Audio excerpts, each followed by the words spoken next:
ladies and gentlemen. You're watching News Now with me, Sumita Karir, and my colleague Jude Sanath is joining us from our Chennai studios. Jude, so of course, let's first address the big story, and ladies and gentlemen, then over the next 30 minutes, we'll be taking you through the top stories that we're tracking here on News Now. So let's begin with some international news that's coming in, and this one is from Middle East. Well, Iran has said that its deal with Oman on the management of the Strait of Hormuz is nearing completion. In fact, that could potentially reopen that critical waterway. It could also ease pressure on the world economy and help bring an end to the war.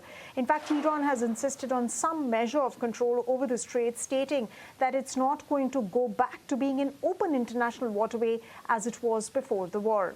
Meanwhile, the U.S. President Donald Trump has rejected a news report that claimed that U.S. has used all of its stockpile of missiles. Donald Trump said that U.S. has massive amounts of munitions still left. So that big update coming in from West Asia, of course, that commentary coming in from President Donald Trump, and of course, Iran readying to sort of, manage or share the management of the Strait of Hormuz. Because remember, when we talk about the previous MOU, the 14-point MOU that was signed between Iran and the United States, or rather agreed upon between both the sides in June, in that it was very categorically mentioned that Iran is going to allow ships, commercial ships, to pass through that critical passage, that critical route. And of course, in future, the management is going to lie both with Iran and Oman. So that's the big update that's coming in from West Asia. But Jude, let's on that note take a look at how the markets fared today. We're given to understand that the Nifty closed above the 24,600 mark.